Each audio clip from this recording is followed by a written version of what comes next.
আসসালামু আলাইকুম রহমতুল্লাহ। আজকে আমরা নবম দশম শ্রেণীর সাধারণ গণিতের 11.1 এর দুই নম্বর অঙ্কটি করব, অর্থাৎ অনুপাত সমানুপাতের দ্বিতীয় পর্ব। এটি প্রথম পর্বে আমরা 1 নম্বরটা করেছিলাম এবং কিছু বেসিক কথাবার্তা বলেছিলাম।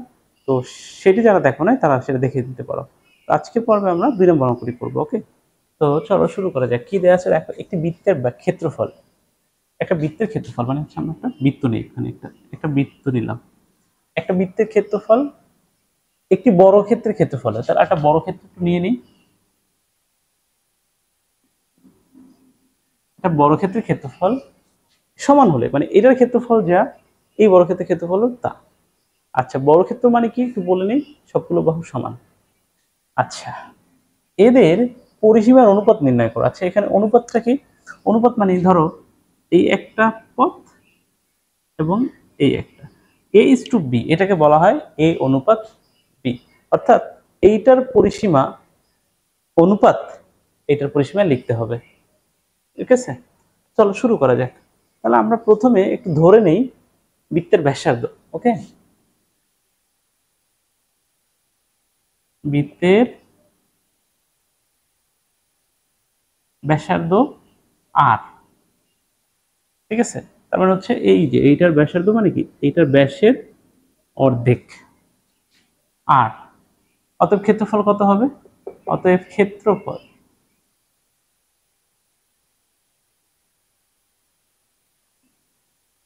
কত হবে বলো তো?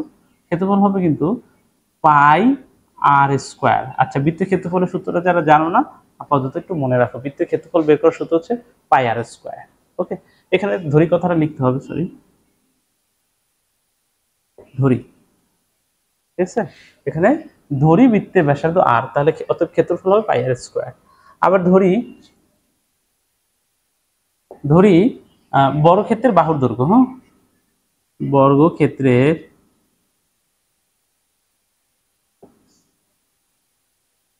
বাহু এ। ওকে, অতএব ক্ষেত্রফল কত হবে? অতএব ক্ষেত্রফল এ স্কোয়ার। আচ্ছা, এটার দুটো সূত্র আমরা দেখলাম। বৃত্তের ক্ষেত্রফলের সূত্র হচ্ছে পাই আর স্কোয়ার, যারা জানো না একটু জেনে রাখবা।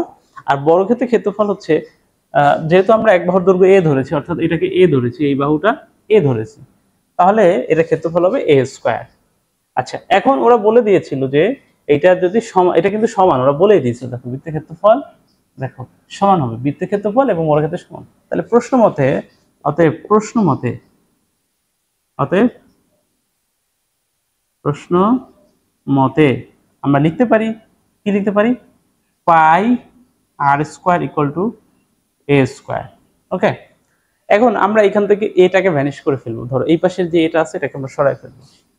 তাহলে উভয় পক্ষে পাই আর স্কোয়ার, নিচে এ স্কোয়ার, এখানেও এ স্কোয়ার বাই এ স্কোয়ার। তাহলে আমরা উভয় পক্ষে এ স্কোয়ার দ্বারা ভাগ করলাম, তখন কি হয়ে যাবে? এই এ স্কোয়ার চলে যাবে।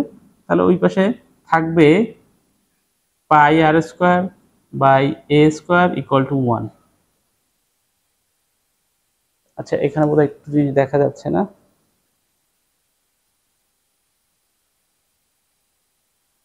ঠিক আছে, এখন দেখা যাচ্ছে। জাস্ট আমরা এ স্কোয়ার কেটে দিয়ে এটা পাইছি।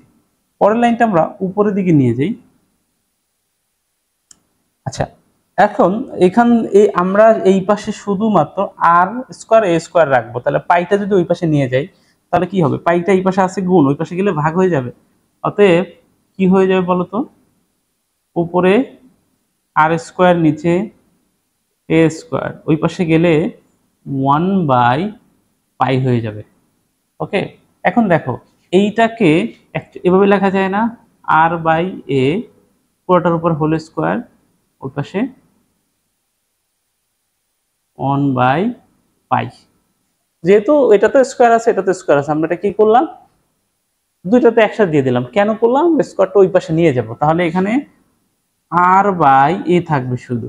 তাহলে এখানে কি হবে বলতো? √1/পাই। তো এখন দেখো, অনের উপরে কি রুট দরকার আছে? দরকার নেই, কিন্তু ওটার উপরে, অনের উপরে বর্গমূল থাকলে না থাকলে এর কোনো পরিবর্তন হয় না।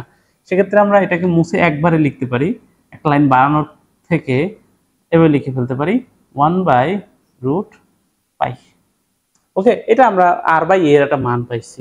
এখন আমাদেরকে বলছে কি এদের পরিসীমার অনুপাত নির্ণয় করো। আচ্ছা, এখন প্রথমে বলো এই বৃত্তের পরিসীমা কি? পরিসীমা মানে আমরা বৃত্তের পরিসীমা বলতে বুঝি আসলে পরিধি, বৃত্তের পরিধি। যেহেতু এর এর ব্যাসার্ধ আর ধরছি, তাহলে পরিধি কি হবে? পরিধি, বৃত্তের পরিধি, বৃত্তের পরিধি হবে 2 পাই গুণ হচ্ছে তার ব্যাসার্ধ। তো ব্যাসার্ধ কত ধরছি? আর। ওকে, আবার বর্গক্ষেত্রের পরিধি কত হবে? বর্গক্ষেত্রের পরিধি বা পরিসীমা, বর্গক্ষেত্রের পরিধি বা পরিসীমা একই ব্যাপার, ঠিক আছে? এটাকে আমরা পরিসীমায় লিখতে পারতাম, পরিসীমায় লিখতে পারতাম কত? বর্গক্ষেত্রের পরিসীমা হবে এই 4 বাহুর যোগফল। যেহেতু এটা একটা বর্গক্ষেত্র, তাহলে প্রত্যেকটা বাহু এ, তার মানে কত হবে? এ যোগ এ যোগ এ মানে হচ্ছে 4a। ক্লিয়ার? এখন এই দুইটার পরিসীমা, অতএব সরি এই দুইটার অনুপাত, অতএব এভাবে হবে 2 পাই আর ইস টু 4a। ক্লিয়ার? এবার লেখা যায়? তো এইভাবে লেখা মানে কি? এটাকে আমি মুছে দিই, এটার কাজ নাই। হ্যাঁ, এটাকে আমি উপরে নিয়ে যাই। এইভাবে লেখা মানে কি? আমরা বলেছি যে a is to b মানে হচ্ছে a বাই b। তাহলে এখানে 2 পাই আর বাই 4a লেখা যায়, অতএব 2 পাই আর বাই 4a। আমাদের কাছে আর বাই a এর একটা মান আছে, সো এখান থেকে আমরা আর বাই এটাকে ফ্রি করে ফেলি। উপরে 2 পাই, নিচে 4, তাহলে গুণ আর বাই a। এখন এই আর বাই এর মান কত? 1 বাই রুট পাই।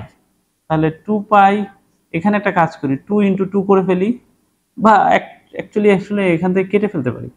দেখো এখানে 2 দিয়ে এই 4 কে কাটলে এখানে পাই বাই 2 থাকে না, একটা লাইন কমে ফেললাম। এই 2 দিয়ে যদি 4 কে কাটি, এখানে কিন্তু 2 থাকে। ওকে, আর 2টাও কাটা যাবে, তাহলে উপরে থাকবে শুধু পাই আর নিচে থাকবে 2 ইন্টু এই আর বাই এর জায়গায় আমরা লিখবো 1 বাই রুট এ, 1 বাই রুট পাই। তার মানে উপরে পাই, নিচে 2 রুট পাই। এখন একটা জিনিস খেয়াল করো, এই যে উপরে যে একটা শুধু পাই আছে, এটাকে এভাবে লেখা যায়। কিভাবে লেখা যায়? দেখো, root pi into root pi, এভাবে লেখা যায়। তাহলে নিচে হচ্ছে রুট পাই। এখন অনেকের প্রশ্ন আসবে এটা কিভাবে লেখা যায়, আমি একটুখানি বলে দিই। দেখো, এই পাইকে যদি আমরা স্কোয়ার করি, আবার এখানে যদি রুট করি, তাহলে কি হলো? এটা কাটা যাবে। আচ্ছা, ধরো আমরা রুট করলাম প্রথমে, এরপর আমরা স্কোয়ার করলাম, তাহলে কি হলো? এটা কাটা গিয়ে আবার পাই থাকবে কিনা? মানে এখানে ধরো একটা পাই আছে, এই পাই থেকে এই লাইনটা লেখা যায় কিনা বলো তো? লেখা যায়। কিভাবে? আমরা রুট দিছি আবার স্কোয়ার, কেটে গিয়ে উপরের লাইন হয়ে যাবে। তখন এখানে যেহেতু রুট পাই দুইটা আছে, যেহেতু স্কোয়ার আছে, তাহলে রুট পাই গুণ রুট পাই লেখা যায়। আশা করি বোঝা গেছে, এটুকু অপশনাল, এটা হচ্ছে অপশনাল। এখন দেখো, তাহলে এই রুট পাই কাটা যায় উপরে, তাহলে থাকে হচ্ছে রুট পাই, নিচে থাকে 2। অতএব এখান থেকে আমরা অনুপাতটা লিখতে পারি রুট পাই ইস টু 2। তাহলে দেখো, আমরা ওই যে বৃত্তের পরিসীমা এবং বর্গক্ষেত্রের পরিসীমার অনুপাত হলো এটা অ্যান্সার। ঠিক আছে, এটা হচ্ছে অ্যান্সার। সহজ। তো আশা করি সবাই বুঝতে পারছো। তো আজকের মতো এই পর্যন্তই। ধন্যবাদ সবাইকে। আল্লাহ হাফেজ।